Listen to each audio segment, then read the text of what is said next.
Sebelumnya perkenalkan, nama saya Feby, tim dari Narapati yang akan memandu Digital hari ini, yaitu yang berjudul Leading Change After New Normal, yang dibawakan oleh fasilitator kita bernama Pak Andri Daulay. Beliau adalah NLP Trainer, Life Coach, and Public Speaker.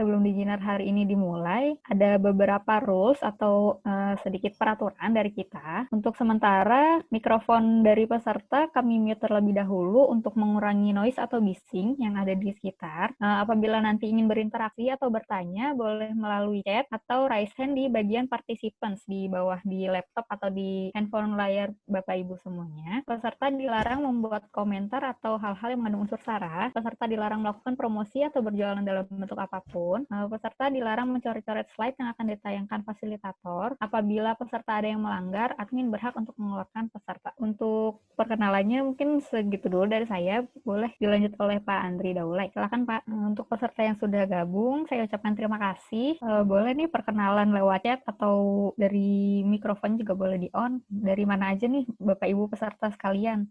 Halo Pak Arman dari Tempo Inti Media ya Pak ya. Terus ada Pak Ares Dianto dari Palembang. Halo Pak. Saya Fauzi dari RSM. Halo Pak Fauzi. Halo.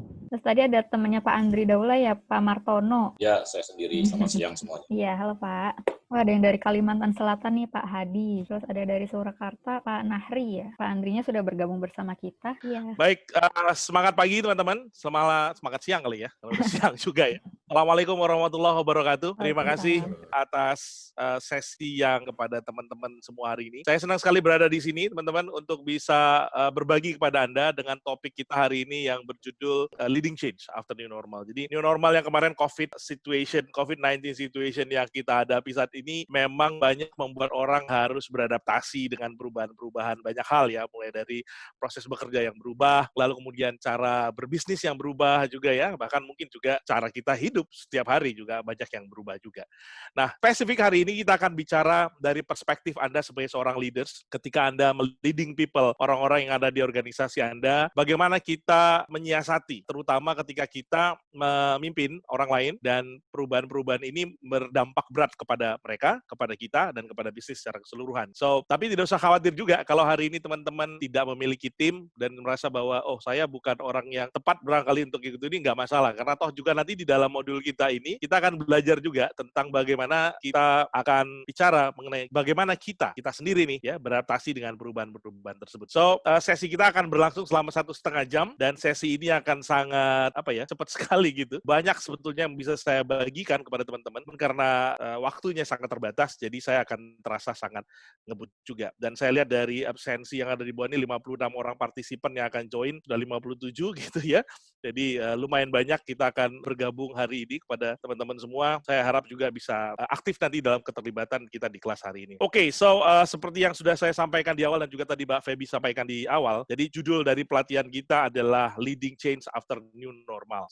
Fokus utama kita adalah bagaimana kita sebagai leaders tadi akan bicara mengenai perubahan-perubahan dan bagaimana kita memimpin orang-orang kita untuk bisa beradaptasi dengan perubahan. Sebelum kita memulai, teman-teman, beberapa hal kita akan minta Anda untuk mematikan mikrofon sementara ya, supaya tidak ada suara latar yang mungkin bisa mengganggu. Kapan saja Anda mengaktifkan mikrofon Anda bisa ya, nanti kita akan berikan akses juga kepada Anda untuk bisa pick up di dalam sesi ini, khususnya ketika saya secara langsung nanti memilih satu atau beberapa di antara Anda untuk menyampaikan pendapat atau komentarnya ya. Dan kita juga akan melakukan beberapa aktivitas diskusi. Jadi nanti silahkan Anda terlibat sangat aktif. Percayalah, untuk belajar materi yang saya sampaikan hari ini tidak ada cara lain selain memang sharing dan mencoba mengaplikasikan. Jadi kalau Anda hanya berharap untuk duduk-duduk saja, ya mungkin tidak akan terlalu banyak memberikan manfaat. Dan nikmatilah dan bersenang-senanglah karena kita akan banyak sekali nanti melakukan aktivitas. Mungkin pelatihan ini salah satu pelatihan yang modelnya agak berbeda. Biasanya kalau saya lagi di kelas training face to face, saya akan minta peserta saya untuk menyimpan handphone atau silent handphonenya. Kali ini tidak. Kali ini saya ingin Anda, di depan Anda ada komputer Anda, sekaligus Anda pegang handphone Anda. Karena nanti nanti akan banyak sekali interaksi yang kita akan lakukan menggunakan handphone tersebut. Jadi monggo teman-teman supaya handphonenya disediakan, dipersiapkan juga di depan Anda. Buka browser Anda, nanti saya kasih instruksi kemana Anda harus. Sedikit tentang saya, nama saya Andri Daulay. Saya adalah seorang trainer ya pada dasarnya gitu.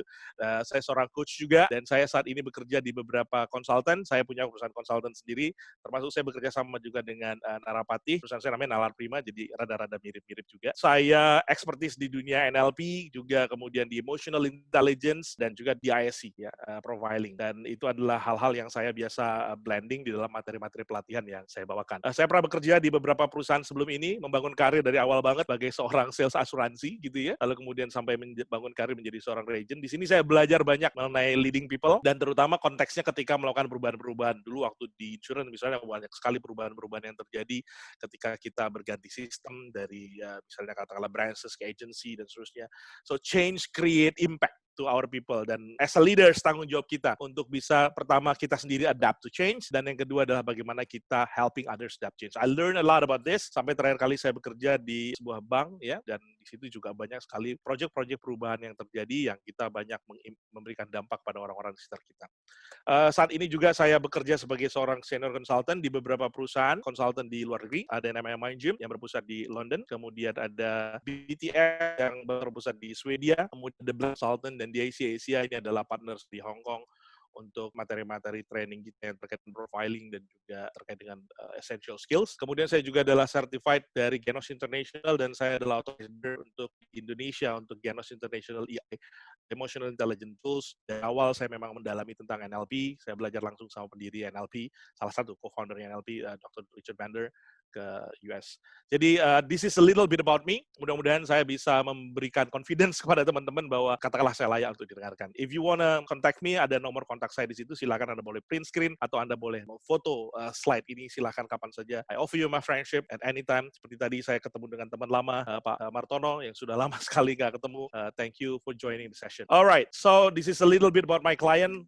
Cukup banyak klien-klien yang sudah saya handle sejauh sebenarnya lebih banyak dari ini. Saya saat ini tidak terlalu fokus juga dengan.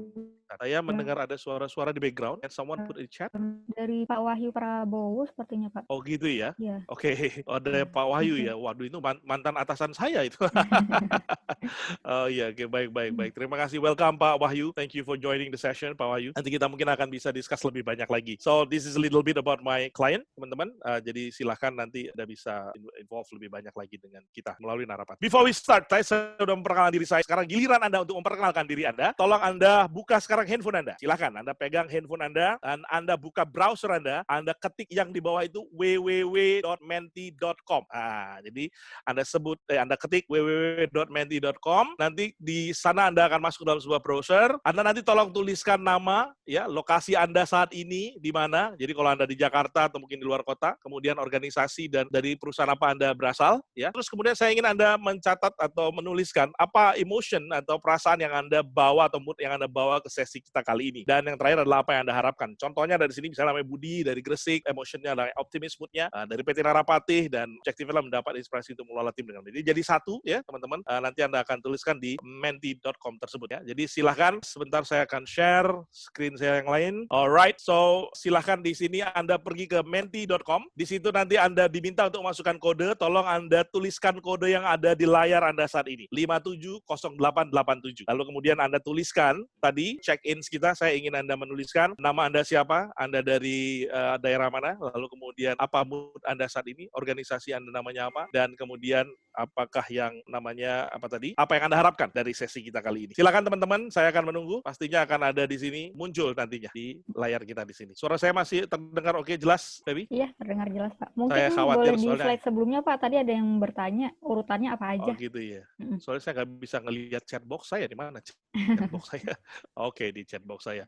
Alright, oke. Jadi, ya, saya ulang lagi gitu ya. Ini adalah slide-nya. So, urutannya adalah nama Anda siapa, lokasi Anda di mana saat ini, Anda dari organisasi apa namanya, kemudian emosi atau mood Anda saat ini, dan apa yang Anda harapkan dari session ini ya. Jadi silakan Anda tuliskan ini di menti.com yang tadi sudah saya minta Anda untuk buka. Iya, sudah ada beberapa orang. Terima kasih Ibnu dari Jakarta. Wah, ini emosinya baik konsisten dalam kebaikan. Nah, itu yang ingin didapatkan dari sini. Oke, terima kasih Ibu Megawati dari BSD. Pak Ares, mungkin bisa ditambahkan lebih banyak informasi karena kita ingin tahu ada di mana. Jadi ada di Jakarta, dari BSD, dari Rumah Pintar BSD City. Alright, terima kasih. Ingin belajar lebih banyak untuk leadership di era new normal karena adaptasi perubahan cara kerja. Baik, insya Allah Bu Mega nanti kita akan bisa sharing lebih banyak. Mohon waktunya tidak lama-lama teman-teman. Saya akan kasih waktu Anda 1 menit lagi untuk bisa memulai menuliskan nama Anda, dari mana Anda berasal, kemudian nama perusahaan Anda, kemudian juga apa emosi yang Anda bawakan ke sesi kita hari ini, dan apa yang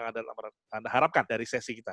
Ada Pak Arman di Jakarta Barat, mulai agak boring merasa di pandemi ini. Yes, saya sendiri juga udah, pengen go out and play, gitu ya.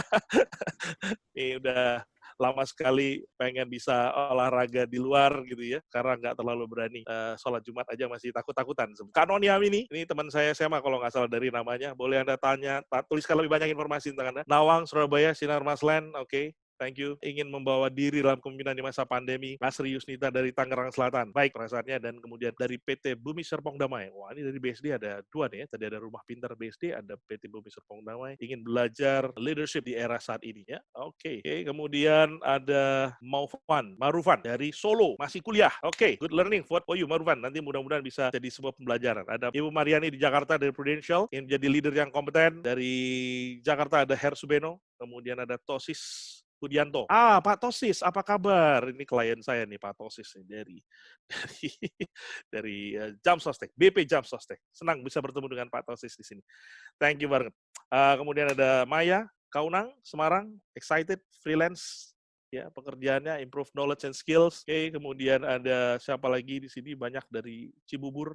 Ya, ada dari Bandung, Edwin, dari BNI Life, dari Indramayu, Bapak Yogi, BSD, banyak juga. Oke, terima kasih teman-teman. Jadi silakan Anda akan bisa terus menuliskan check-in. Saya ingin nanti bisa tahu siapa-siapa saja peserta kita hari ini. Sembari Anda berlatih menggunakan menti.com yang akan kita pakai sebagai tools kita untuk belajar hari ini. Saya akan banyak sekali menggunakan hal itu. Baik, kita akan segera mulai sesi kita. Terima kasih untuk Anda yang sudah sharing di tadi. Di agenda kita hari ini ada 3 poin yang akan kita pelajari, teman-teman. Pertama adalah mengenai adapt to change using nanti yang namanya change ladder. Ada sebuah metode NL yang saya simplify untuk bisa Anda implementasikan dengan cukup sederhana. Kemudian yang kedua adalah bagaimana helping others adapt to change. As a leaders ini penting banget karena kita bisa berempati dengan kesusahan mereka dan bagaimana kita bisa membantu mereka. Dan yang terakhir adalah managing performance while remote working. Alright, let's start. Jadi kita akan pertama bicara mengenai adapt to change using change ladder. Dari namanya change ladder, kalau di bahasa Indonesia kan artinya adalah tangga perubahan. Jadi kita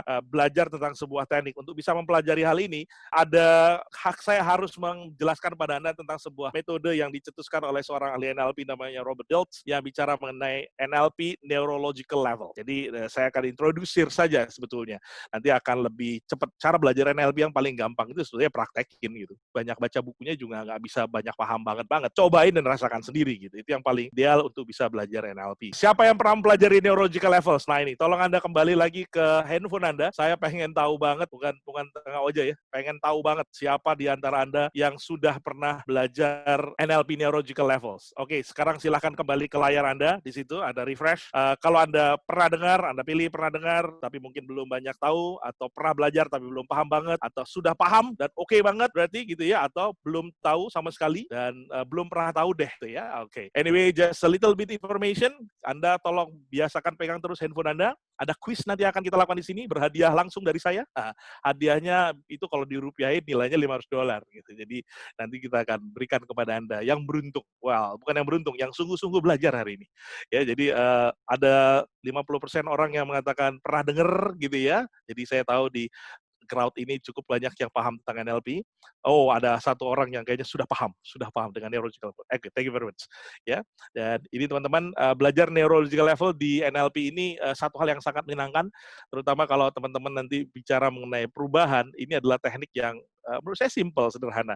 Kita belajar tentang bagaimana otak kita, ya. Sambil Anda mengisi ini, saya kembali dulu ke slide utama saya. Jadi neurological level ini, teman-teman, dicetuskan pertama kali oleh Robert Dilts. Dia menawarkan sebuah deskripsi yang sangat baik ya tentang bagaimana level kita beroperasi. Jadi as a human, kita ini terdiri dari berbagai dimensi, ada fisik, ada mental, emotional, intelektual, dan seterusnya ya. Dan kita ketika berperilaku dan bertindak sehari-hari terhadap reaksi terhadap event yang ada di luar diri kita melewati berbagai neurological levels ini gitu. Ada yang kita lihat dari sisi internally, dari externally. Panjang sekali kalau kita jelaskan, tapi sederhananya adalah bagaimana kita mempunyai beberapa dimensi-dimensi dalam diri kita ketika kita mengambil sebuah keputusan misalnya, atau dalam bertindak misalnya, atau berperilaku sehari-hari. Kita menyebutnya neurological level, saya lebih senang menyebutnya tangga logika gitu. Jadi lebih mudah, atau bahkan kadang-kadang saya simplify menjadi istilahnya adalah logical levels. Ada 5 logical levels. Yang pertama adalah where and when, yaitu environment. Ya, kedua adalah what atau behaviors. Ya, jadi kita ngelihat yang pertama adalah environment di sekitar kita. Yang kedua adalah perilaku kita. Ini adalah satu logical levels. Yang kedua adalah capability atau skill atau kemampuan yang kita miliki. Ya, dan kemudian ada berikutnya beliefs and values. Ini sesuatu yang ada di dalam diri kita yang paling dalam, yaitu sebuah kepercayaan kita dan nilai-nilai kita terhadap sesuatu gitu ya. Kita bisa saja ahli dalam mencuri misalnya, tapi belief kita mengatakan mencuri berdosa sehingga akhirnya kita tidak mencuri. So itu kaitannya antara capability dengan belief misalnya. Tapi ada juga orang yang belief-nya berbeda sehingga perilakunya berbeda lagi. Dan yang paling dalam adalah identity tentang who we are, siapa diri kita sesungguhnya kita lihat. Di satu-satu mari kita bahas. When and where adalah tentang lingkungan kita, siapa kita, keluarga kita, resources yang kita miliki, ya, akses informasi, budget, dan seterusnya, lingkungan rumah kita, lingkungan kerja. That's all the environment yang ada di sekitar kita. Perubahan bisa terjadi kalau environment mendukung. Kadang-kadang bisa juga tidak mendukung. Kadang-kadang kita yang harus merubah environment itu. Ada orang yang untuk berubah dia hijrah, ya, misalnya pindah dari satu daerah ke daerah lain karena di daerah ini merasa tidak berkembang. Dia pindah, berarti dia mengganti environment. Nah, itu neurological level yang pertama. Yang kedua behaviors. Apa ini behaviors? Behaviors ya adalah bicara tentang perilaku, ya. Ada perilaku individual level, ada perilaku organisasi gitu ya, ada ya perilaku orang per orang, bagaimana kita mengambil keputusan, bagaimana kita membuat kebijakan, strategi dalam bisnis. Ini semua adalah behaviors. Ya. Nah, berikutnya adalah bagaimana kita melihat capability. Jadi capability adalah segala hal yang terkait dengan keterampilan. Ya. Terkait dengan keterampilan, tanpa keterampilan yang tepat, kita tidak akan bisa melakukan sesuatu dengan cukup baik. Suatu organisasi dapat mencoba melakukan restrukturisasi, tapi gagal karena nggak ada kemampuan gitu ya. Kurang. Pengen sih dia berubah, tapi budgetnya kurang misalnya. Pengen dia berubah, tapi tidak memiliki teknologinya gitu bisa. Jadi ada banyak sekali hal-hal yang terkait dengan capabilities yang bisa menghambat seseorang untuk berubah. Nah, kita semua memiliki pada dasarnya semua kemampuan dalam diri kita, dalam aspek kehidupan kita. Yang membedakan adalah expertise level gitu. Jadi ada orang, semua kita nih misalnya kalau di kamar mandi juga nyanyi kali sambil mandi ya. Teman, ada yang suaranya bagus gitu, ada yang suaranya nggak bagus gitu ya. Dan ada yang nadanya kena, ada yang nadanya nggak kena gitu ya. Macam-macam. Jadi kita kemampuannya ada, kemampuan bernyanyinya. Tapi expertise levelnya mungkin berbeda-beda satu sama yang lain. Nah, kemudian yang berikutnya adalah belief and values. Nah, ini sebetulnya yang dalam banget dari diri kita, tapi justru sangat mendorong kita. Ya, karena ini adalah tingkat dari apa yang kita yakini sebagai sebuah kebenaran. Benar, salah itu ada dalam hal ini. Terkait dengan values kita. Ya, jadi semacam guidance principles kita dalam hidup. Nah, ini membuat dasar siapa kita, identitas kita. Pada akhirnya masuk ke bagian yang paling terakhir yaitu identity, yaitu who we are. Dan bagaimana kita bisa melihat contoh-contoh seperti Richard Branson dan Steve Jobs mengelola organisasinya, itu ya sangat mereka banget ya. Bagaimana Virgin Atlantic Airlines misalnya, atau Virgin Records, atau Virgin Money, atau apapun, Virgin Style lah, Richard Branson's business. Ya semuanya Richard Branson style gitu, yang gayanya simple, sederhana, merakyat, atau funky, dan seterusnya gitu ya. Beda juga dengan Steve Jobs ketika IBM menguasai dunia dengan komputer yang begitu canggih dan luar biasa. Steve Jobs datang dengan komputer yang cakep, easy to use dan user friendly, dan dia believe bahwa di setiap rumah akan ada PC dan seterusnya. So, bagaimana perspektif dia tentang bisnis menentukan bagaimana organisasi. Jadi kalau ditanya yang paling dalam itu yang mana? Identity, who you are, how do you see yourself will determine what is your behavior, your belief, your capabilities, juga dengan sendirinya akan muncul dari situ. So, jadi ini sederhananya penjelasan saya tentang logical levels, teman-teman, cukup sederhana, tidak bisa panjang-panjang. Kalau dilihat contoh ya, bagaimana melihat hal ini, sederhana aja, listen to yourself. Kemarin lah, misalnya ada teman saya yang share kepada saya, karena sekarang work from home, maka dia mengeluhnya terlalu banyak. Jadi keluhannya salah satu bunyinya begini, saya tidak bisa melakukan hal itu di sini. Jadi kalau kita pecah kalimat ini, di sini itu sebetulnya lingkungan. Jadi saya kalau jadi seorang coach, saya kata di sini itu maksudnya apa? Oh, di rumah. Oh, kenapa dengan rumahmu? Ada apa di rumahmu? Saya akan bertanya begitu. Jadi kita kalau menilai diri kita, ketika kita bisa bilang saya tidak bisa melakukan hal itu di sini itu di sini siapa? Yang mana ya? Ya ini kalau bahasanya orang NLP bilang di chang down dulu. Lingkungannya apa? Atau kalau ada saya tidak bisa melakukan hal itu di sini. Nah, ini hal itunya apa? Dan waktu saya gali lagi dari teman saya itu, dia bilang, ya gue tuh nggak biasa tuh yang namanya video conferencing. Nah, gitu. Jadi hal itu adalah sebuah perilaku bekerja yang tidak ketemu face to face, tapi melakukannya melalui video conferencing, dia nggak nyaman. Yang ketiga, saya tidak bisa melakukan hal itu. Nah ini, ya karena dia merasa bahwa juga sebenarnya di dalam komputer misalnya atau Zoom application dan yang lain-lain yang terkait dengan sistem belum terlalu bahkan mungkin bisa dibilang zero, sehingga dia juga merasa sulit untuk bisa melakukan atau berubah dalam hal ini. Dan yang berikutnya lagi, lebih dalam lagi, saya tanya, kenapa kamu merasa tidak bisa? Ya karena ya saya belum pernah. Nah jadi karena belum pernah, dia yakin dia nggak bisa. Nah ini sebuah belief di dalam diri kita. Karena kita tidak pernah melakukan, kita pikir kita tidak bisa. Dan yang paling terakhir adalah dia hanya merasa cuman dia yang tidak bisa. Padahal sebetulnya ada jutaan orang di Indonesia saat ini work from home yang mungkin punya masalah yang sama gitu ya.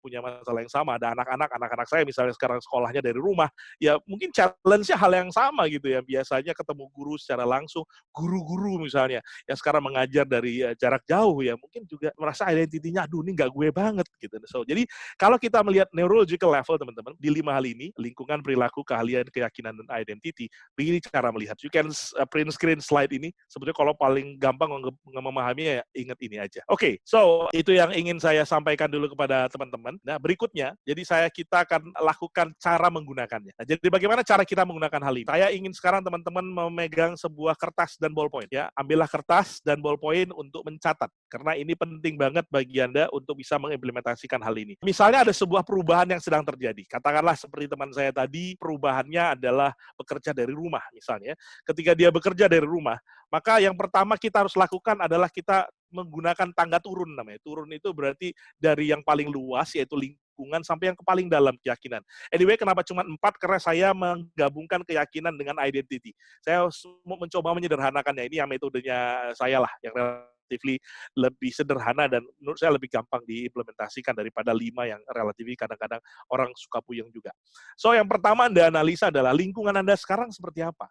Ya, belum lama ada saudara saya pindah bekerja dari Medan pindah ke Lampung gitu ya. Lingkungannya baru. Berarti dia sekarang harus tinggal di lingkungan baru, belum punya tetangga yang cukup baik dengan dia, nggak kenal banyak orang. So what is the challenges? What is the challenges? Jadi tangga turun ini kita bicara mengenai apa tantangan-tantangan Anda, dan Anda menilai secara current and past tense. Jadi present tense dan past tense. Apa yang saat ini terjadi dan apa yang sudah terjadi ya. Jadi bagaimana lingkungan Anda sekarang, apa yang sedang terjadi, bagaimana di rumah. Oh, saya kerja di rumah, anak-anak tuh sering gangguin gitu ya.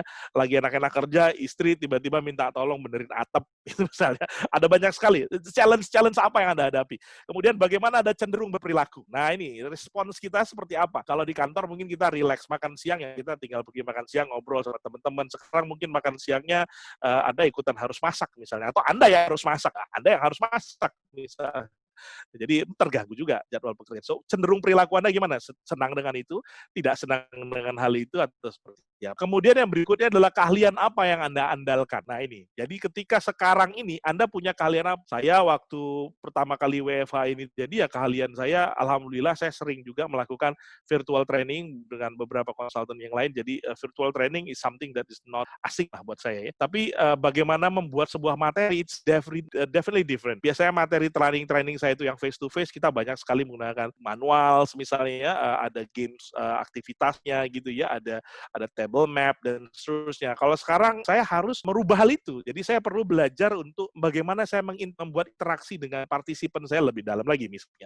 So, keahlian apa yang saya andalkan bisa disebut nggak ada kalau kaitannya dengan virtual training. Hampir tidak ada, gitulah. Dan apa yang saya yakini dengan perubahan saat ini, saya bilang, wah ini susah nih. Apalagi COVID-19 ini tidak ada obatnya saat ini, dan saya nggak tahu juga, dan banyak orang bilang nggak tahu sampai kapan. Dan kemungkinan besar teman-teman ini bisa berlanjut sampai 2022 gitu, kalau 2021 gitu. Beberapa teman-teman di US dan Europe sudah sekarang training face to face, pastinya ngumpulin massa gitu ya, cenderung akan menjadi challenging. Nah, sehingga saya jadinya nggak terlalu yakin dengan bisnis training face to face gitu. Saya harus mulai mencari keyakinan lain. Saya mulai grogi, saya mulai khawatir. Nah, itu. Jadi kalau Anda dengan situasi Anda, tolong Anda analisa setiap level ini. Lingkungan Anda seperti apa, perilaku Anda bagaimana, keahlian Anda seperti apa saat ini, dan keyakinan Anda saat ini apa. Dan Anda bisa urutkan itu dari sampai ke bawah. Nah, anyway, lagi ini adalah tangga turun. Tangga turun ini cara mengenai bagaimana apa yang sedang terjadi saat ini. Jadi gunakan present tense dan past tense. Tidak ada future tense.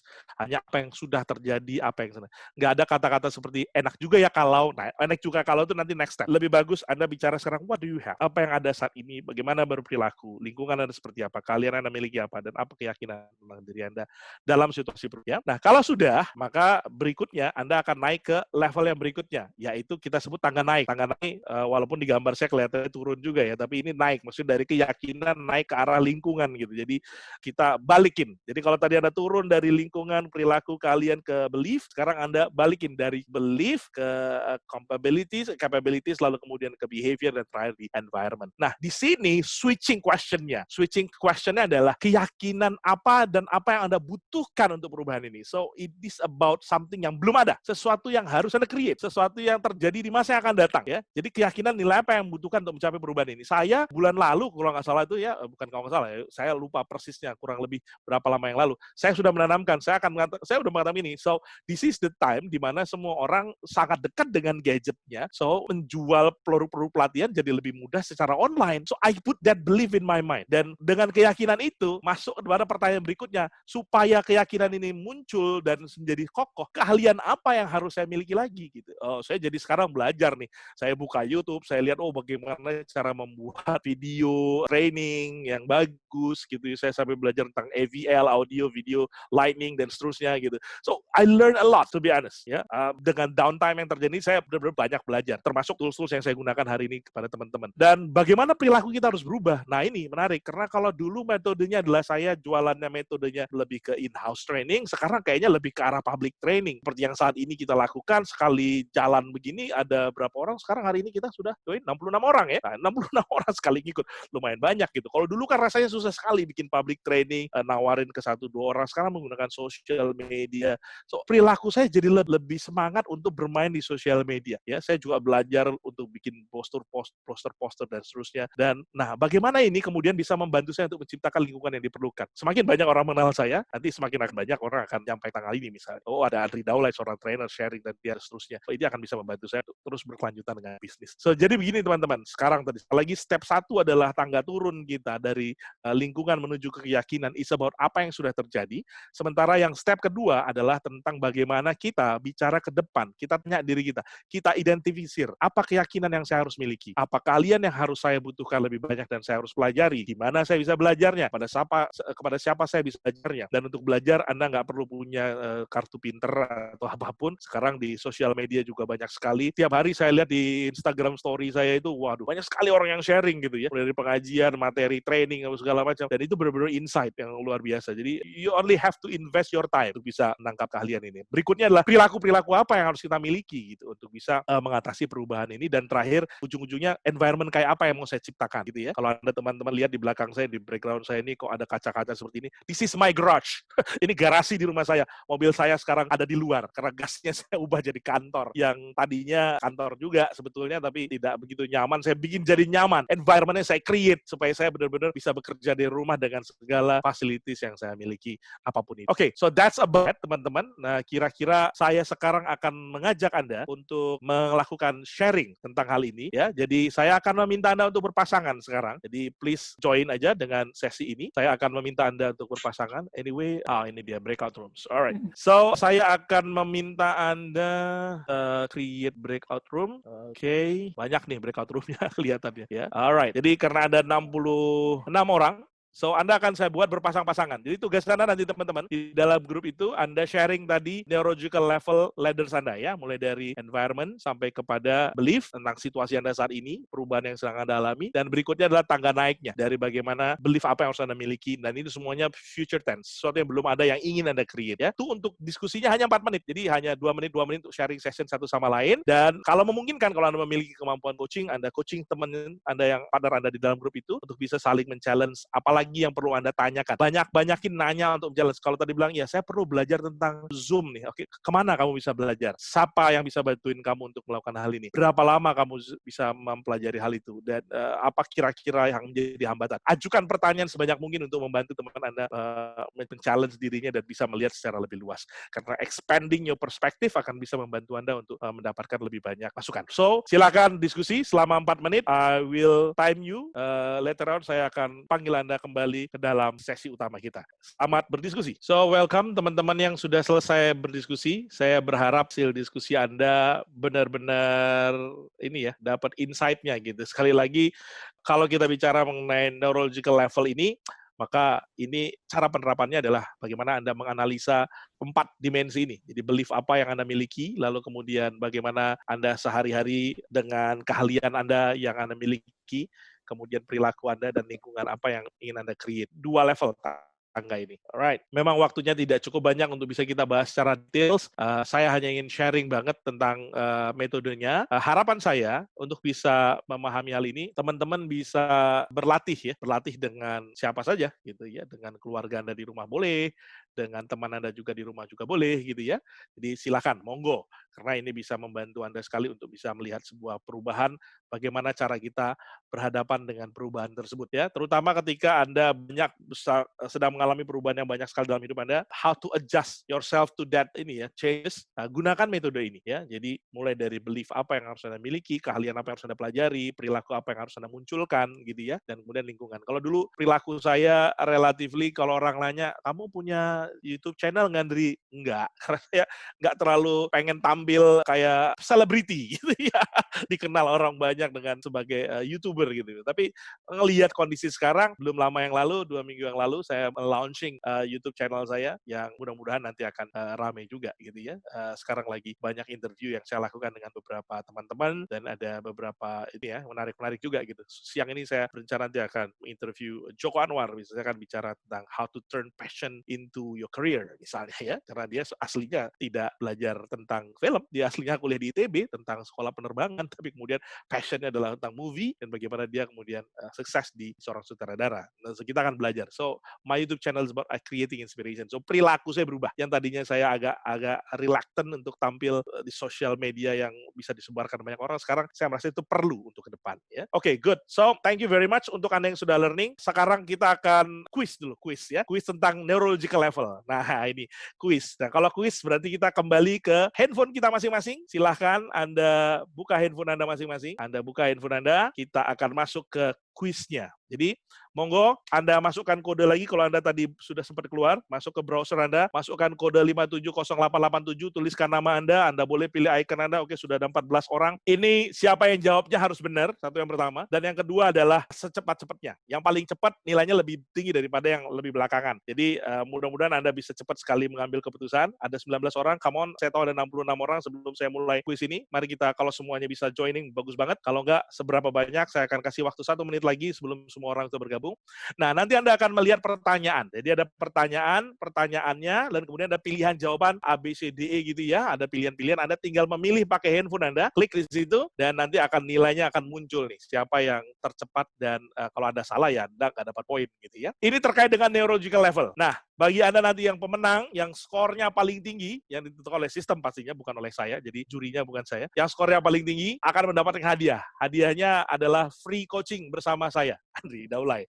Jadi nanti siapa yang juara satunya gitu ya, Anda dapat free coaching dengan saya. It's about anything. Dan ini kalau saya biasa dengan customer saya, my coaching session is about $500 3 hours. Jadi ya monggo nanti saya kasih free coaching 1 jam dengan saya buat Anda bisa bicara tentang apa saja. Alright, so sudah 27 orang. Oke, Mas, mana lagi yang akan join? Masih ada? Alright, sudah 28 orang yang join. Let me check. Oke, right, baru 23 orang. Oke, jadi saya asumsikan yang lain tidak ikutan ya. Baik, jadi cuma ada 25 orang. Oke, jadi silakan Anda buka Mentimeter Anda. Kita akan mulai quiz kita hari ini. Alright, mari kita mulai. So, semakin cepat Anda menjawab dan semakin akurat jawaban Anda, semakin tinggi nilai Anda. Monggo. Anda juga bisa lihat di layar handphone Anda. Waktunya tidak banyak untuk bisa menjawab, teman-teman. Alright, 2, 1, time's up. Oke, right. Jadi ada 6 orang yang jawabannya benar ya. Ada 6 orang doang yang jawabannya benar. Yang lain belum nih, belum benar gitu. Gak apa-apa. Mari kita lihat siapakah yang skornya tertinggi. Saat itu soal pertama. Jadi yang skornya tertinggi adalah ini 570087 siapa ya? Nama Anda harusnya Anda masukin ini tadi. Bukan kode kita hari ini gitu.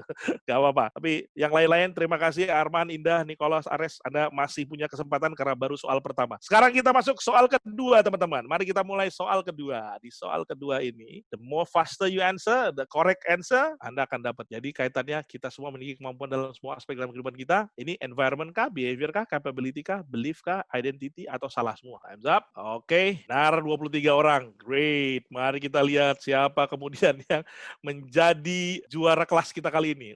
Berubah nih. Mantap. Ya, Arman mulai menyusul nih. Oke, good. Yang lain masih punya kesempatan ya. Masih ada kesempatan. Oke, soal ketiga. Mari kita mulai dengan soal ketiga, teman-teman. Ya, semakin Anda lebih cepat menjawab, semakin bagus. Nah, uang yang kita miliki, dengan siapa kita, masuk kemana tuh? Environment, behavior, capability, belief and values, identity, atau salah semua? Right, time's up. Thank you. Cuma ada 6 orang yang benar, yang lain ya oke, harus lebih menyimak lagi gitu ya. Mari kita lihat siapa yang kemudian berhasil skornya. Ini dia nih.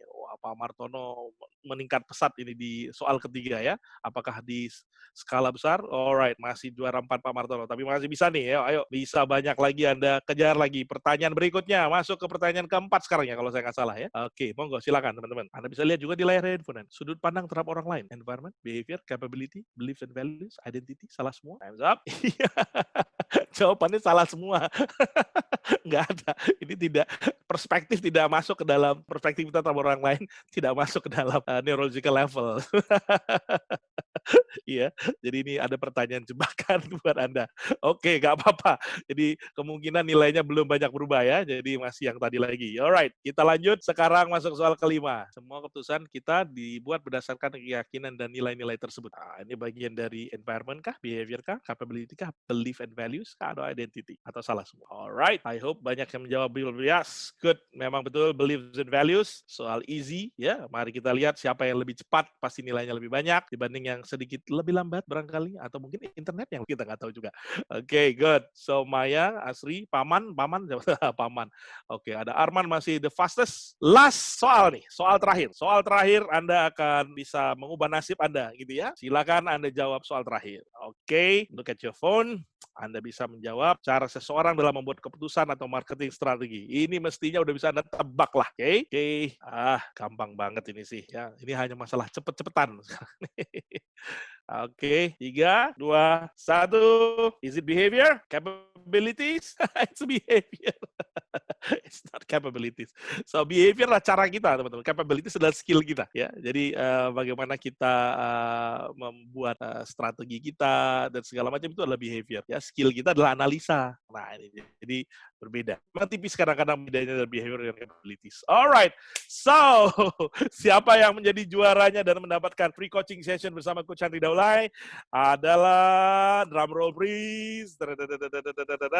And you are Arman. Oke, tepuk tangan buat Arman. Terima kasih, Mas. Nanti tolong dicatat, Mas Arman. Nanti silakan dihubungi ke Mbak Feby ya, Mbak Feby. Nanti bisa kita dapatkan datanya Mas Arman supaya bisa dapat hadiah dari saya. Nah, jadi sebenarnya modul pertama pertama kita sudah selesai tentang bagaimana cara kita beradaptasi dengan perubahan, dan cara kita beradaptasi tadi perubahan adalah kita menggunakan neurological level untuk menganalisa ke dalam diri kita, apa environment kita, apa behavior kita saat ini, keahlian apa yang kita andalkan, dan belief apa yang kita miliki di dalam menghadapi perubahan yang sekarang sedang terjadi. Kalau kita mau berubah, apa yang perlu kita ubah? Nah, Anda analisa dan Anda inventarisir itu, lalu kemudian Anda jalankan ya. Jadi karena banyak orang ketika melalui suatu situasi perubahan, dia stuck dan bingung. Oleh karena itu kita masuk ke part kedua. Sekarang as a leaders, how we as a leaders helping others adapt to change ya.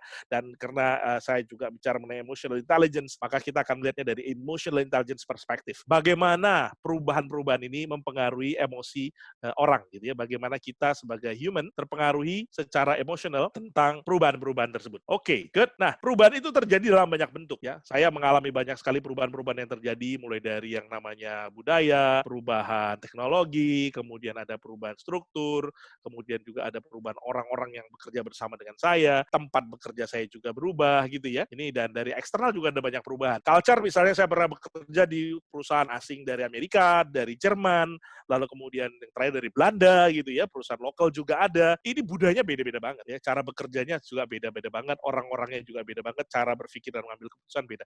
Berubah perusahaan, berubah culture, berubah pula gaya bekerjanya. Nah, saya harus beradaptasi. Perubahan teknologi, luar biasa. Ini sampai sekarang saya kira kita selalu berhadapan dengan perubahan-perubahan teknologi ya. Internet of Things sudah membuat kita saat ini lebih sering mendengar di depan rumah kita paket gitu ya. Orang tidak lagi pergi ke mall dibuka biar aja gitu ya, karena kita masih bisa online shopping. Teknologi sudah banyak membantu hidup kita, dan kita beradaptasi dengan hal itu. Struktur organisasi sering berubah, jabatan berubah, atasan kita berganti, kita pindah departemen dan seterusnya. Orang-orang di sekitar kita juga berubah, ada anak baru, ada yang keluar, ada yang masuk dan seterusnya. Ada physical location, ada yang berpindah lokasi kerja dari satu kota ke kota yang lain, ada yang mungkin tidak dari satu kota tapi di dalam kota yang sama, tapi dari gedung satu gedung yang lain. Ada yang seperti saya, tiap hari kerjanya kalau ke klien tuh ya kantornya beda-beda gitu ya, physical location. Dan juga ada perubahan-perubahan eksternal, yaitu hal-hal yang terjadi dari luar diri kita, apakah peraturan pemerintah dan seterusnya. Nah, ini banyak sekali perubahan-perubahan yang terjadi. Nah, saya ingin tanya mana perubahan yang saat ini sedang Anda alami ya. Jawaban Anda boleh lebih dari satu. Saat ini tolong Anda jawab di handphone Anda, silakan Anda buka handphone Anda lagi, dan kita akan masuk lagi ke dalam menti.com kita. Saya ingin tahu apa saja perubahan-perubahan, mana perubahan-perubahan yang pernah dan sedang Anda alami ya. Jadi jawabannya boleh lebih dari satu. Silakan Anda jawab. Ini banyak perubahan budaya, ini banyak orang yang sedang mengalami perubahan budaya. Jadi topnya adalah culture, kemudian ada people, dan juga ada physical location, dan juga ada technology. Ya, ini yang paling banyak kelihatannya dari 16 orang yang sudah memasukkan voting jawabannya. Paling rame adalah perubahan di budaya dan juga orang ya. Physical location juga mungkin karena sekarang work from home, jadi banyak orang yang tidak terbiasa bekerja dari rumah, dan budaya-budaya baru bekerjanya, gaya bekerja yang berbeda sekarang ini dengan work from home ya, tidak ada pertemuan secara physical, meeting juga rasanya aneh barangkali gitu ya, dan kita juga kadang-kadang bingung bagaimana memfollow up. Dulu kalau kadang-kadang di kantor itu mungkin perlu nanya sesuatu sama teman, tinggal jalan ke kubikelnya dia tepok bro gitu. Sekarang aduh ini mesti bikin janji dulu segala macam ya, belum lagi kalau kita pakai tools managing performance atau managing project yang kadang-kadang mungkin belum terbiasa. So top 3-nya dari kita di grup ini adalah budaya, teknologi, dan people. Itu adalah perubahan-perubahan yang sekarang sedang Anda alami. Good, terima kasih teman-teman. Jadi saya ingin Anda sekarang untuk membayangkan sebuah perubahan yang sedang terjadi di dalam diri Anda atau yang sedang Anda alami gitu ya. Nah, saya ingin menjelaskan sebuah kurva perubahan yang pernah dijelaskan oleh Elizabeth Kubler-Ross, seorang psikolog ya. Jadi kurva perubahan ini sebetulnya adalah sebuah hasil penelitian dari Kubler-Ross tentang terminal illness. Jadi pertama kali dia membuat penelitian ini tentang orang-orang yang kena penyakit terminal illness. Jadi menjelang kematian itu apa yang terjadi pada mereka. Dan ini mempengaruhi 2 dimensi. Dimensi yang pertama adalah kinerja. Ya, ini penelitian tadi juga kemudian dibawa ke dunia corporate gitu. Jadi penelitian itu dilihat di perusahaan ketika terjadi perubahan berdampak nggak ya? Ternyata berdampak juga. Yang pertama dampaknya adalah di sumbu Y-nya adalah kinerja. Sementara di sumbu X-nya adalah ada waktu. Jadi kalau kita melihat ada 4 periode waktu gitu ya yang terjadi di dalam perubahan-perubahan, dan ini mempengaruhi kinerja. Grafiknya kira-kira bentuknya seperti ini ya. So ada 4 tahapan yang dialami orang ketika mengalami sebuah perubahan. Pertama adalah yang disebut dengan denial. Denial atau penyangkalan. Nah, ketika terjadi perubahan, kita nggak siap. Kita nggak suka dengan perubahan itu. Waktu pertama kali saya di pertengahan Maret ya, itu lagi ada sebuah project di sebuah bank gitu ya, kita lagi tiap hari back to back class gitu, dan tiba-tiba training department-nya bilang, Pak Andri, this is going to be the last batch for this week. Nah, starting next week kita cancel semua pelatihan. Waduh, itu saya marah, nggak tahu juga mau marah sama siapa, tapi kesel, worries, deg-degan, panik, pokoknya perasaannya nggak nyaman gitu. Saya bilang, wah ini brengsek yang bikin virus, langsung teori konspirasi muncul di kepala.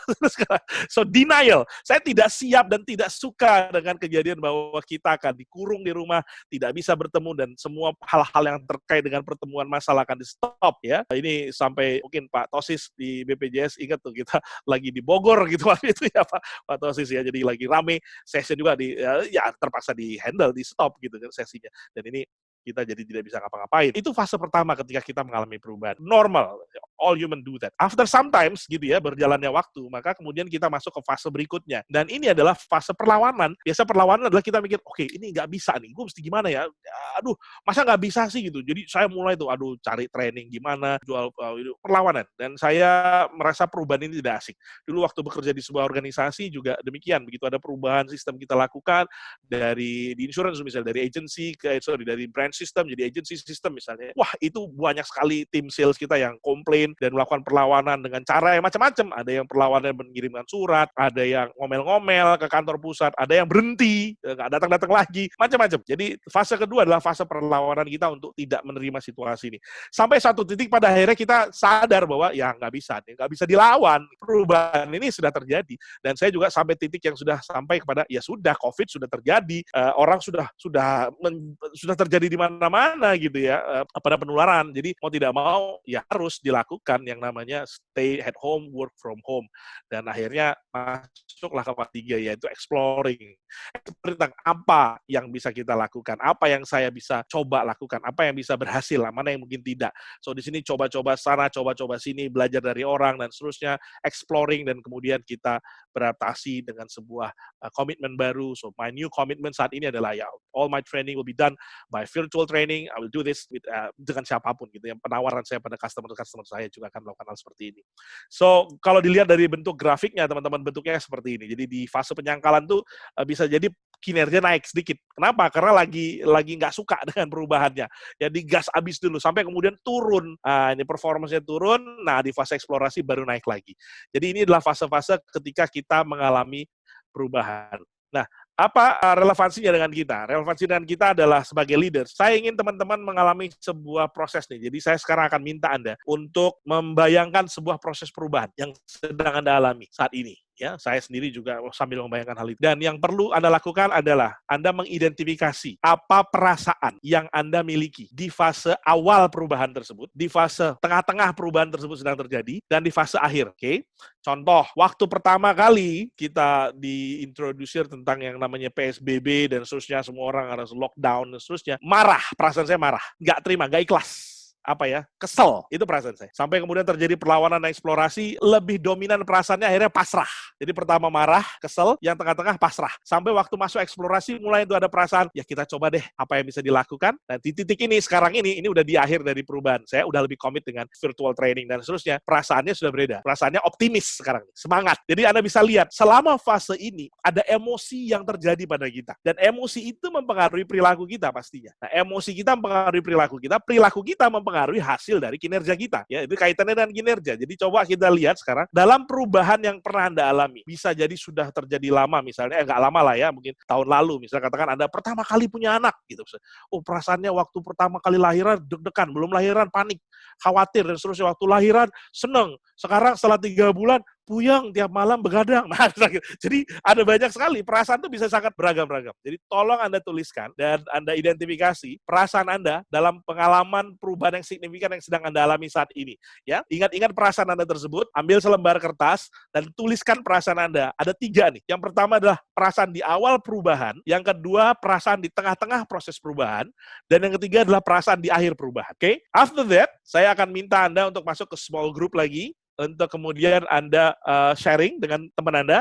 Anda bisa sharing yang detail tentang peristiwanya, bisa juga enggak. Bisa juga Anda nggak sama sekali cerita peristiwanya, terserah Anda. Jadi Anda tinggal bilang, oh saya pernah mengalami sebuah perubahan, di awal saya merasa ini, di tengah saya merasa ini, di akhir saya merasa ini.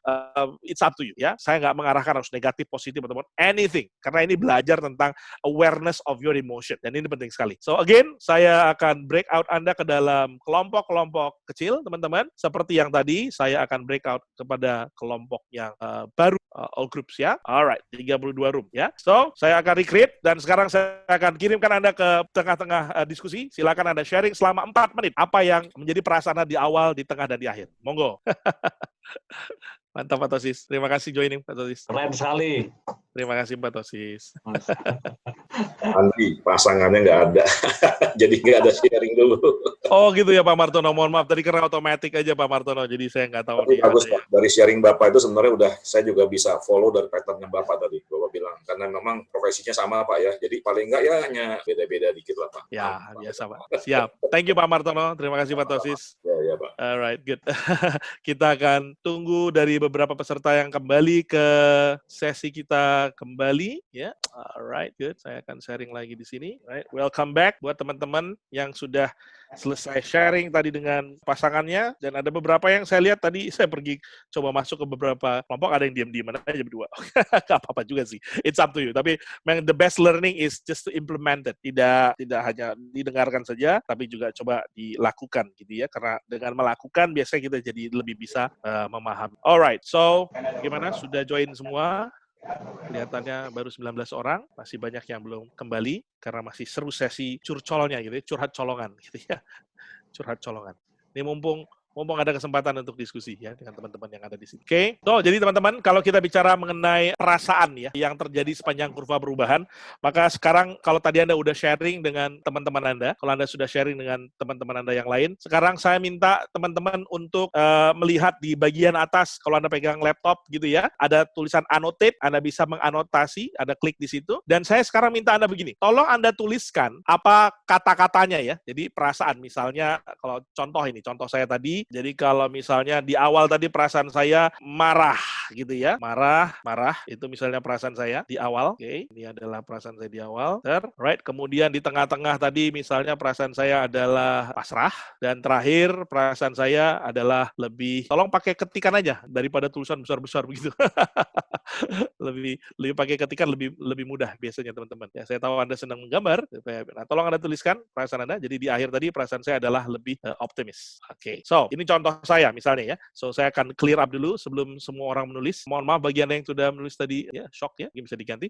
Jangan pakai ini, pakai teks, pilih teks. Tolong Anda tuliskan perasaan Anda di awal apa, lalu di tengah apa, dan kemudian di akhir apa. Ya, saya pengen tahu perasaan-perasaan yang ada di dalam grup kita ini. Ketika boleh lewat chat ya Pak ya? Sebaiknya lewat annotate sih, karena kalau lewat chat saya nggak bisa membacanya gitu, karena saya pengen lihat di sini. Tapi ini ada yang kayak tumpuk-tumpuk gitu tulisannya. Nggak apa-apa.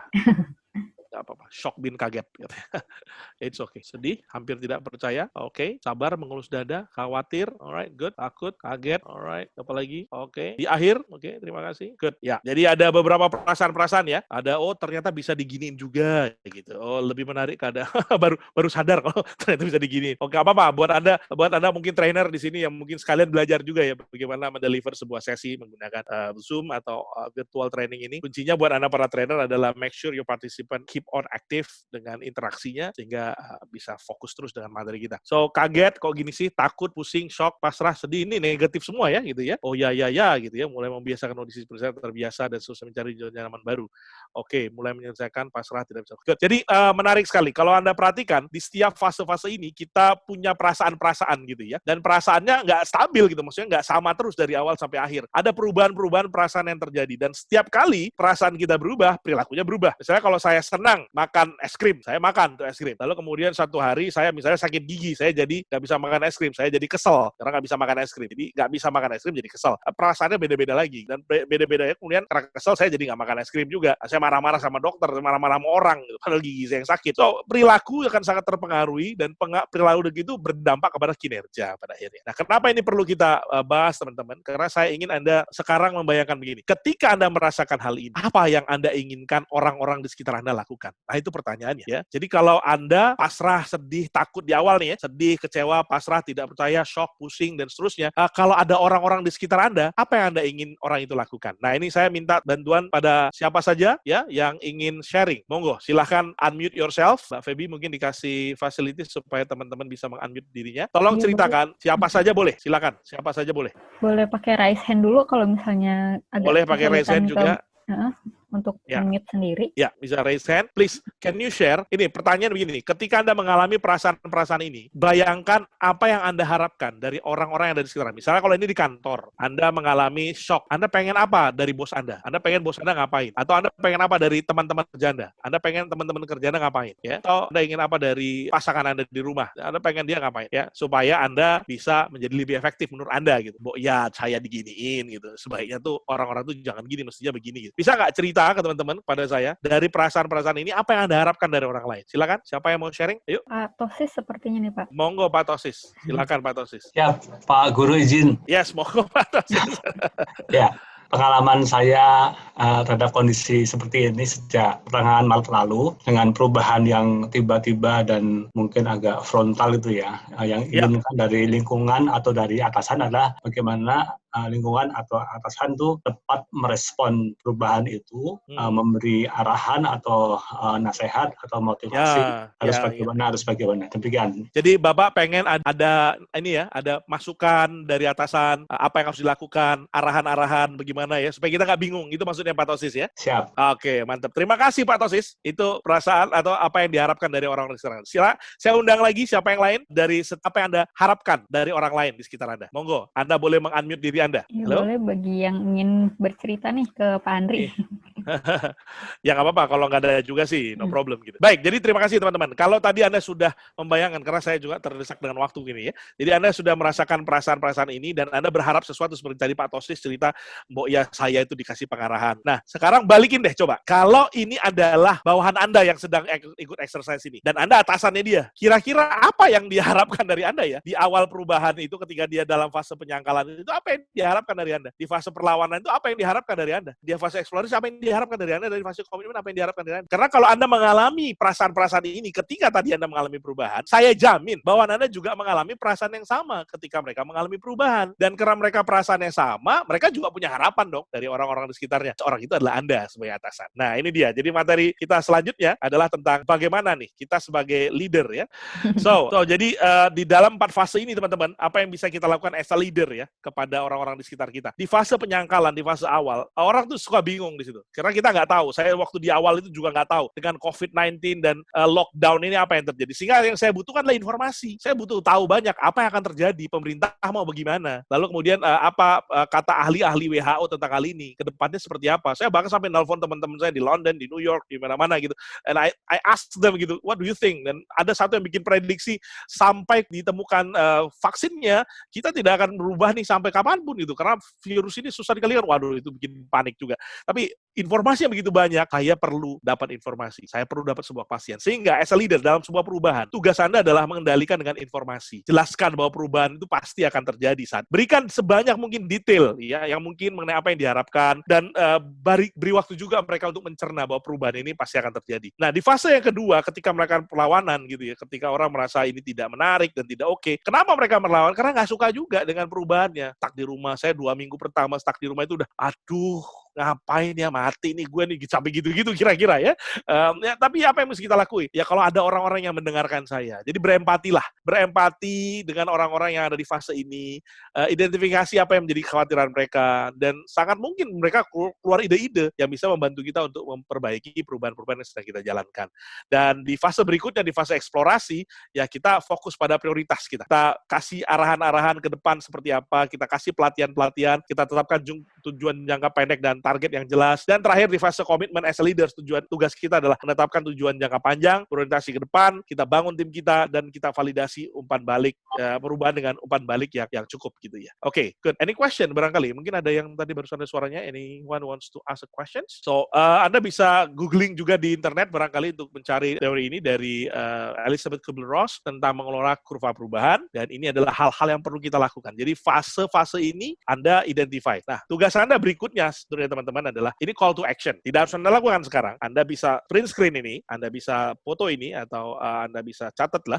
Anda analisa. Jadi caranya gitu, Anda analisa anak buah saya atau tim saya sekarang ada di stage mana ya? Apa yang sedang terjadi secara emosional pada mereka? Lihat aja dari perilakunya gitu ya. Nah, kalau gitu baru kemudian Anda lakukan 3 hal. Pertama, what I need to start doing. Sesuatu yang belum pernah saya lakukan yang harus mulai saya lakukan. Dari teori yang tadi, barangkali Anda bisa dapat beberapa insight ya tentang apa yang you need to start doing. Dari yang kedua adalah what you need to stop doing. Apa yang saya harus stop, berhenti lakukan. Yang selama ini ternyata salah saya lakukan. Misalnya ada anak buahnya masih di fase denial, atasannya bilang, udahlah, jalan aja, apa sih kamu, pokoknya selama masih mau kerja di sini ya ngikutin aja gitu. Itu nggak benar-benar berempati dan tidak benar-benar memberikan informasi gitu. Ditanya, Pak ini perubahannya kenapa sih? Udah, ikut aja, udah dari kantor pusat.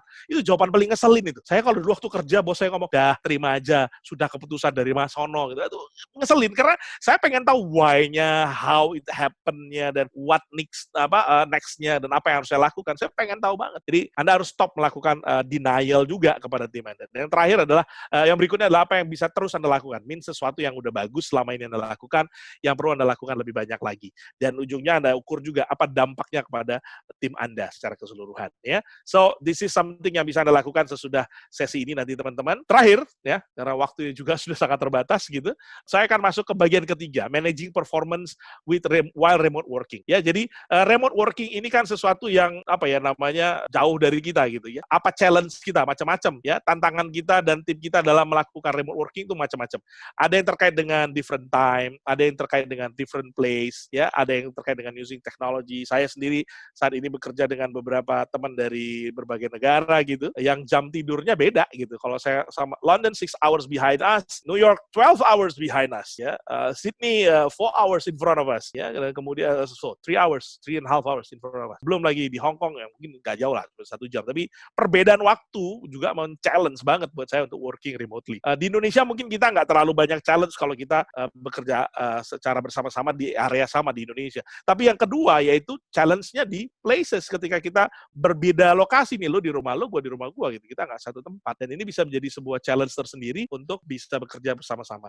Dan terakhir, yang ketiga adalah challenge yang terkait dengan teknologi, ya, teknologi. Kalau para millennials katanya sudah sangat tech savvy, gampang, ternyata nggak juga. Saya ketemu juga para millennials yang ya nggak ngerti juga teknologi gitu, yang perlu banyak belajar juga, ya apalagi yang para kolonial kayak saya gitu. Itu benar-benar banyak belajar banget. Lagi belakangan ini kita di grup kita pakai Trello gitu misalnya, wah itu benar-benar menyesuaikan proses kerja dengan menggunakan Trello, masih pakai WhatsApp juga kadang-kadang, padahal itu bisa chatting dan sharing document misalnya, dan kita bisa manage project management kita dengan cukup baik. Well, we need to learn about that. Jadi ada banyak sekali challenge-challenge yang terjadi ketika kita remote working dari lokasi yang berbeda. Nah, apa yang bisa kita lakukan teman-teman? Ada beberapa strategi. Pertama adalah yang namanya setting objective. Jadi sebuah remote working yang bagus itu adalah yang semua orang clear apa yang menjadi objektif. I'm not talking about yearly objective, teman-teman. Bukan numbers of performance atau misalnya target penjualan atau apapun gitu. Tapi objektif dari aktivitas namanya. Ya, karena bekerja tidak bersama-sama di satu lokasi itu kita nggak tahu orang ini kerja apa enggak misalnya. Ya, atau melakukan sesuatu atau enggak. Dan aktivitas itu diukur dari deliverables kan, ada deliverables-nya. Jadi objektif itu adalah bagaimana kita men-set sebuah deliverables yang mau kita capai dalam fase paling tidak seminggu deh. Dalam fase seminggu itu lalu setiap hari itu objektifnya apa yang mesti di-clarify. Nah, bekerja secara remote itu perlu banget seperti ini ya. Belum lama tahun lalu lah ya, ada sebuah perusahaan, saya sebut aja namanya Gojek ya. Saya bekerja dengan mereka dalam sebuah sesi gitu dengan para leaders. Mereka ya bekerjanya benar-benar yang ya benar-benar jam kantornya ya dibilang free juga nggak free, mungkin jam kantor, they can work anywhere they like. Tapi yang menarik adalah mereka jelas clear objektif apa yang mesti dicapai. How you wanna do it is up to you, where you wanna do it is up to you. But ini deliverables-nya per hari, dan mereka tiap hari melakukan Scrum meeting misalnya, disebut itu ya, kalau di IT, orang IT pasti ngerti kalau saya sebut Scrum, untuk mencek apa yang udah dilakukan kemarin, apa yang terjadi hari ini, challenge-nya apa, ke depan mesti gimana. Every day, every team that's doing Scrum meeting. So that's the first thing yang kita harus lakukan. Jadi objektifnya apa. Yang kedua adalah frekuensinya juga harus rutin gitu. Kita harus sering ketemu, ngobrol, mengupdate, check-in lah pada dasarnya gitu ya, untuk cek apa yang sudah terjadi, challenge kamu apa ya. Jadi kalau di Scrum itu disarankan every 24 hours bahkan untuk melakukan at least one scrum meeting. Yang ketiga adalah plan and organize. Kita merencanakan dengan planning yang jelas apa yang harus kita capai dan kita mengorganize resources, ya, membagi pekerjaan, jangan sampai kebebani satu orang saja atau misalnya distribusi pekerjaannya tidak merata, ya. Nah, yang ketiga, yang keempat adalah building trust nih. Trust ini penting banget. Kita harus percaya karena orang itu nggak ada di dekat kita, ya. Kita timnya tersebar di mana-mana, di rumahnya yang beda-beda, bahkan di beda kota dan beda negara. You have to trust. Dan yang berikutnya adalah technology, ya. Gunakan segala macam teknologi, baik itu hardware maupun softwarenya. Dan saya kira yang terakhir paling sering yang sekarang jadi booming adalah video conferencing seperti yang kita sedang lakukan saat ini, ya. Zoom sendiri secara bisnis melejit habis-habisan, luar biasa. Itu mereka blessing in disguise secara sebuah bisnis. Karena now everybody use video conferencing, ya. Saya yang tadinya juga pakai Cisco gitu, ya. Sekarang pakai Zoom juga karena semua orang pakai Zoom. Kalau ditanyain bisa nggak trainingnya pakai Webex aja, waduh kita nggak familiarnya Zoom, terpaksa juga pindah ke Zoom gitu. Jadi so I need to learn juga untuk bisa menggunakan Zoom yang mungkin tadinya saya menggunakan Webex. So this is the 6 best practices yang bisa kita coba dapatkan, teman-teman. Now let's go back to our phone, ya teman-teman, ya. Saya ingin Anda sharing. Sharingnya adalah best practice apa, ya? Best practice apa yang dari 6 dimensi tadi yang teman-teman sudah lakukan gitu, ya. Oke. Nah, kita mulai dari yang pertama gitu. Saya minta Anda untuk buka di handphone Anda. Apa best practice yang pernah Anda lakukan untuk setting objektif? Kalau tadi misalnya saya bisa sharing, misalnya saya dengan teman-teman saya dari berbagai negara, kita punya grup WhatsApp gitu, ya, di mana di grup WhatsApp itu kita bikin planning tentang apa yang harus kita lakukan gitu, ya, apa yang harus kita lakukan dan apa yang mau kita capai. Kayak misalnya sekarang kita lagi menginisiasi sebuah hal di Asia, ada sebuah resilient project yang sedang kita lakukan, misalnya gimana nih caranya kita untuk bisa membuat itu working gitu. Setting objektif dalam hal ini adalah behavior apa saja, apa yang harus kita lakukan. Oke, ini bagus banget. Malamnya saya sudah informasikan apa yang akan terjadi di hari berikutnya. That's good. So it's a Scrum method juga. Kita sudah bikin planning, besok saya berharap apa. Dan 67% from research dari Harvard, 67% performance issue come from unclear expectation. 67. Banyak loh teman-teman. 60% almost 70%. Hampir 2/3 dari performance issue yang dialami di organisasi itu muncul karena performance yang nggak clear, ekspektasi yang nggak clear gitu. Jadi tugas kita sebagai seorang leader adalah make sure every day orang tahu apa yang di-expect dari dia, ya. Hari per hari, jam per jam, report daily, that's good. Planning, ya. Ini dia bikin goals-nya. Jadi yang penting tuh goals-nya dulu. Anda jelas apa yang harus dicapai, deliverables-nya apa. Misalnya gini, kalau orang bilang, saya pengen kurus, ya itu baru cita-cita. Tapi kalau bilang, minggu ini saya harus turun 1 kilogram. Nah, itu lebih clear tuh. Dibanding saya cuma bilang, saya mau kurus. Iya sih, semua juga saya pengen kurus nih misalnya. Tapi apa yang lebih spesifik sebagai sebuah objektif? Lebih clear. Dan misalnya dipecah lagi jadi activities. Untuk bisa turun 1 kilogram, minggu ini saya harus lari setiap hari selama 1 jam. So that's activity based. Kalau Anda bisa masuk ke activity based, itu lebih keren lagi gitu, ya. Oke. Pak Ares bukan kolonial, tapi senior milenial. Oke, Pak Ares, senior milenial, ya. Jadi untung nggak saya bilang veteran, gitu, ya. Oke, komunikasi dan koordinasi yang intens. Yes, I know, but in setting objective, what can you do? Ya, what can we do? Jadi tadi malam sebelumnya udah kita informasikan apa yang mau dicapai. Buat planning setiap minggu itu mau dicapainya apa. Jadi ini goals-nya dulu, teman. Oke, good, thank you. Sekarang kita akan masuk ke yang berikutnya, kalau gitu. Yang berikutnya adalah best practice for managing a remote team in established good frequency. Ya, jadi gimana caranya kita membangun frekuensi yang rutin kita bisa bekerja supaya kita sering berinteraksi satu sama lain. Tolong pegang handphone Anda dan saya sangat ingin sekali mendengar dari best practice apa yang Anda miliki. This is how we share. Karena kalau kita minta semua off mute, kemungkinan besar berebut dan bahkan mungkin ada yang nggak mau ngomong gitu, ya. Tapi please in your phone kita bisa meningkatkan frekuensi dengan cara apa? Cara saya simple juga gitu, ya. Jadi saya setting setiap hari itu 3 kali. Jadi pagi, siang, sore. Apa yang saya lakukan di pagi, siang, dan sore? Pagi saya akan tanya kita mau ngapain hari ini. Siang itu saya cek udah sampai mana progresnya. Di sore hari saya akan cek yang finish apa, yang masih perlu kita perbaiki dan kita masih harus carry over sampai besok apa. So at least tiap hari 3 kali. Udah kayak makan obat aja. Itu yang saya lakukan. So that's how we establish good frequency of working, ya. Jadi monggo teman-teman, saya sangat ingin mendengarkan sharing Anda. Oke, komunikasi di grup WA setiap pagi dan sore hari, that's good. Kurang lebih sama dengan yang saya lakukan. Saya kebetulan kami karena small group, ya, dalam office ini hanya 4 orang kita, ya. Jadi ya kita masih bisa ketemu dan ya masih ngobrol gitu karena juga kita tidak work from home, kita work from office at home, gitu, ya.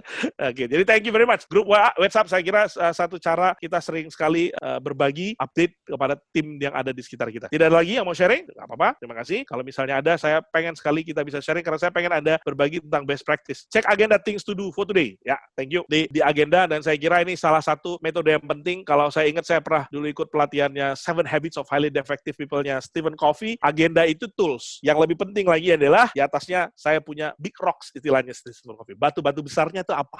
Hal-hal pentingnya apa? Hal-hal yang penting yang saya harus lakukan setiap hari. Baru itu kemudian dimasukkan ke dalam agenda. So, hal-hal penting inilah yang tadi masuk sebagai objektif. Seberapa rutin kita cek hal ini in the agenda, saya kira metodenya adalah lebih frequent saja. Oke, good. Thank you very much, teman-teman. Kita masuk sekarang yang ketiga. Remote team in planning and organize. Apa yang kita bisa lakukan untuk planning dan organize? Secara project management, mungkin kadang-kadang orang ada yang puyeng dengar kata-kata project management.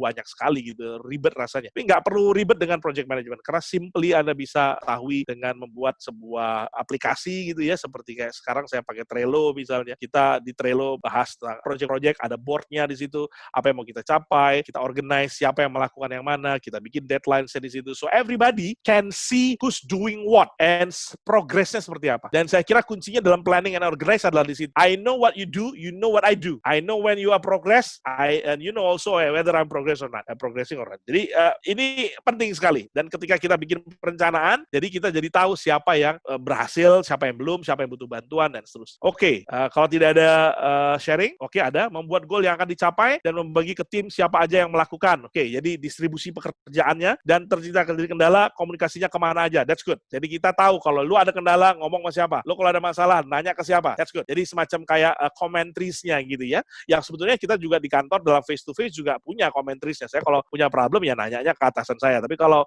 problemnya terkait dengan departemen lain, saya kontaknya dengan peers yang ada di departemen itu. Nggak ke atasannya lagi, karena kalau atasannya lagi kesannya ngaduin gitu ya. Jadi ada culture-nya juga. Begitu juga saya kira. Hati-hati karena banyak sekarang orang suka bikin email CC kemana-mana gitu ya. Itu kadang-kadang bikin bete juga. Lo ngapain CC kemana-mana? Kayaknya dibikin jadi riweh. Kalau memang ada penjelasan yang bisa dilakukan berdua, ya kita berdua saja. Unless memang need to be informed yang lain atau memang perlu dilibatkan. Good. Saya kira ini bagus. Topiknya soal kemana saja kita harus berkomunikasi, kendalanya seperti apa, dan kita bagi tugas siapa dan siapa yang mengerjakan. How we create trust. Nah, ini penting banget nih. Sebetulnya banyak orang yang tidak benar-benar paham juga gitu ya. Membangun trust itu ada dua dimensi kan sebetulnya. Yang pertama adalah kompetensi dan yang kedua adalah karakter gitu. Karakter itu dilihat dari perilaku kita sehari-hari, bagaimana kita bicara, bagaimana kita mengambil keputusan, dan yang satu lagi adalah dikaitkan dengan kompetensi kita, bagaimana delivery pekerjaan kita, bagaimana result yang kita lakukan, dan trust is about that. Kita akan lack of trust kalau either one of these ada yang rendah. Kita juga akan lack of trust kalau kita tidak merasa bahwa ada deliverables-nya dari dua hal ini. Nah, tugas kita sebetulnya adalah make sure as a leader nih ya, kompetensinya tim kita, mereka untuk bisa melakukan pekerjaan itu tersedia. Jadi jangan minta mereka kerja dari rumah, tapi Anda nggak sediakan laptop misalnya. Ini ya nggak kompeten jadi hari ini, nggak ada tools-nya. Ya, nggak ada sumber daya gitu yang dia harus kerjakan. Atau ya internetnya tidak disuplai oleh kantor misalnya ya. Oke, kita layak dipercaya dulu sebelum dipercaya oleh anggota tim. Yes, role modeling. Dan betul, bahwa kita harus jadi role model itu. Kalau Anda expect tim Anda melakukan progres setiap hari, maka Anda juga harus aktif juga untuk setiap hari menjelaskan progres pekerjaan Anda. Jadi jangan cuma bisa ngejar-ngejar aja nih cara sebagai seorang atasan, tapi Anda juga tunjukkan progres Anda seperti apa kepada tim Anda. Oke, terima kasih. Berikutnya adalah utilizing available technology. Ya, banyak sekali ya. Saya kira ini best practice-nya kalau dijelasin satu persatu macam-macam. Di handphone ya, di smartphone kita sudah banyak sekali tools, ada video editing, ada Zoom yang bisa kita pakai. Kita bisa pakai laptop, bisa pakai iPad, bisa pakai phone kita juga ya, bahkan bisa combine itu semua. Dan sekarang orang udah makin hari makin canggih ya. Nah, ini kita manfaatkan semaksimal mungkin. Barangkali yang paling challenging kadang-kadang adalah di Indonesia, terutama ini adalah internet line. Saya juga ngalamin ini, kayaknya hari ini internet line saya up and down. Karena tadi saya lihat ada beberapa orang yang mengatakan bahwa nggak kedengeran suara saya, nggak, internet line di sana up and down. Teknologi adalah satu hal yang memang kita harus invest untuk ke depan. Tentu bagus banget kalau company juga mensupport kita dalam hal ini. Tapi kalau tidak ya berarti kita sendiri juga harus menginvest hal itu. Oke, terakhir adalah bagaimana kita video conferencing ya. Ini ada tata keramanya adalah video conferencing ini teman-teman ya. Jadi gimana kita tidak membuat orang lain merasa tidak nyaman dengan apa yang kita sampaikan. Berpakaianlah dengan pantas dan rapi gitu ya. Jangan karena work from home lalu kemudian Anda pakai baju bolong-bolong gitu segala macam.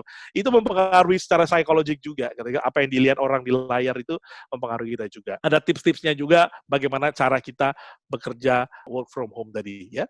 Oke, now untuk bekerja dari rumah ya. Ini ada yang akhirnya beli lisensi Zoom. Yes, that's good Pak. Silakan. Jadi bagus banget tuh ya. Beli lisensi Zoom ini penting. So ada beberapa resource di dunia maya yang bisa Anda pilih untuk baca gitu ya. Jadi silakan Anda boleh screen capture ini. Ini adalah beberapa resources yang saya udah googling. Saya senang banget either baca Harvard Business Review atau inc.com itu ya. inc.com itu benar-benar bagus-bagus. Proof Hub juga lumayan baik dan ada banyak sekali di sosial media, di internet terutama, hal-hal yang bisa Anda manfaatkan untuk bisa belajar tentang bagaimana remote working ya. Dan ada buku-buku juga yang bisa Anda baca gitu teman-teman untuk bisa mengenai remote working. This is some of the books yang bisa Anda baca. Jadi ada Work Together Anywhere ya, ini for teams and managers, dan remote working remotely dan from a distance. This is a very good book sebetulnya, very practical guide to remote leadership dari Valentina Thorner ya kalau nggak salah ya benar. Valentina Thorner ini bicara mengenai apa secara mindset yang harus kita lalu kemudian behavior apa yang perlu kita create setiap hari as a leader untuk memanage remote working kita. So, we have covered 3 hal. Kita belajar tadi tentang bagaimana kita adapt to change menggunakan change ladder. Lalu kemudian ada yang kedua, helping others adapt to change, emotional intelligence perspective. Tadi kita udah belajar juga. Dan yang 3 adalah bagaimana kita managing performance while remote working. So, ada pertanyaan saya lihat di sini. Ada apa bedanya Kahoot dan Mentimeter ini? Kahoot saya kenalnya cuma buat kuis doang gitu ya. Tapi kalau Mentimeter semua-muanya ini dia lengkap banget. Jadi silahkan Anda bisa pakai itu. Ada banyak lagi. Saya punya aplikasi juga yang untuk hal ini dipakai oleh konsultan partner saya konsultan MindGym dari Inggris. Kita pakai Slido. Itu juga bisa Anda pakai untuk digunakan seperti yang saya lakukan, Slido. So it's something yang juga Anda bisa manage, Pak Aris. Ya, of course Anda biasanya kalau masuk ke aplikasi-aplikasi seperti ini Anda akan punya pilihan gitu. Seperti Zoom juga, Anda punya yang gratis, ya ada limitasinya gitu, ada yang bayar dikit, ada yang bayar lebih banyak, dan ada yang biasanya enterprise level. So it's up to you how you gonna pay atau how you gonna use it gitu ya. Mentimeter free trial-nya cuma 2 kali ya. Saya nggak tahu, saya soalnya ambil yang berbayar. Saya semuanya pakai yang berbayar supaya saya dapat yang maksimal karena memang this is for me related to my business. Jadi silahkan Anda bisa bertanya, mencoba mencari bagaimana Anda bisa berhadapan menggunakan hal-hal ini di dalam aktivitas Anda. Pertanyaan dari Pak Tosis, bagaimana cara mengelola training online secara efektif sehingga tujuan training bisa tercapai? Saya kira Pak Tosis ini hanya masalah metode penyampaiannya yang modelnya online ya. Tapi kalau kita, karena saya tahu Pak Tosis sangat lama sekali di dunia pelatihan, ADI-nya tetap ya, analyze, design, develop, implement, dan evaluasinya saya kira tetap standar. As a training facilitate practitioner, kita tahu bahwa kita harus analisa dulu isunya apa, lalu kemudian kita desain pendekatannya, dan kemudian kita develop materinya. Nah, saya kira delivery-nya, kalau biasanya face to face, makanya sekarang delivery-nya adalah virtual. Evaluasinya juga begitu, biasanya evaluasinya ada face to face, ada sekarang virtual. Dan saya kira untuk evaluasi ini kita punya banyak sekali kesempatan atau luas banget gitu, bisa ada tools-tools yang bisa dipakai. Misalnya Bapak bisa coba myquest.com gitu ya, itu bisa tools untuk after training activity. Saya sendiri juga pakai itu untuk training-training yang saya gunakan, terutama yang berbayar, karena memang itu berbayar, pakainya per user soalnya. Lalu kemudian ada tools-tools yang lain, kalau misalnya IT tim di tempatnya Pak Tosis bisa membuatkan sebuah learning learning tools yang bagus, evaluasi bisa dipakai menggunakan teknologi, justru bisa tertracking dengan lebih baik. Jadi mengelola training online itu menurut saya bedanya cuma delivery-nya aja, Pak. Dan sebetulnya buat organisasi, karena online training relatively quote unquote bisanya lebih murah cost-nya, karena tidak ada traveling cost, ya tidak ada hotel dan seterusnya, ya. Walaupun mungkin kalau ada yang udah punya learning center jadi mubazir sih learning center ya, tapi ya anyway, dengan situasi yang kita miliki sekarang, kita harus bersiasat gitu ya, bagaimana caranya. So, itu mungkin jawaban buat Pak Tosis. Oke, teman-teman, how do you feel about this session today? So, let me know. Saya pengen tahu sekali apa yang Anda rasakan dari pelatihan kita hari ini. Dengan cara menuliskannya, buka lagi menti.com Anda. Saya pengen tahu, kita akan buat itu dalam how do you feel about the session and what's next for you. Jadi, apa yang Anda rasakan, apa yang ingin Anda lakukan selanjutnya, please jot down. Saya pengen mendengarnya dari Anda semua, teman-teman. Saya tahu saya udah lewat berapa menit nih, 15 menit ya. Maaf ya Mbak Feby ya, karena tadi mulainya juga agak sedikit telat. Ini dari It's okay. Mudah-mudahan teman-teman yang teman-teman yang gitu. Oke. Dari Pak Ares Sambil saya Gianto. tunggu ya teman-teman. Teman-teman silakan yang buka menti.com Anda. Saya pengen tahu apa yang Anda rasakan dari sesi ini dan next-nya apa. Oke, Feby, silakan Feby. Sambil saya menunggu apa yang dituliskan oleh Dari teman-teman. Pak Ares Gianto, kenapa selama pandemi banyak peserta training itu pekerjaannya berubah menjadi trainer? Apa yang kita lakukan agar yang lain juga mau join? Saya nggak tahu jawabannya ya Pak Ares. Kenapa selama pandemi banyak peserta trainingku pekerjaannya banyak yang trainer? Kayaknya mungkin mereka terpukau dengan Pak Ares. Karena Pak Ares begitu kelihatan gagah dan keren dan kelihatan sukses gitu jadi trainer. Jadi saya tutup aja untuk hari ini. Wabillahi taufiq wal hidayah. Wassalamualaikum warahmatullahi wabarakatuh. Selamat sore semuanya.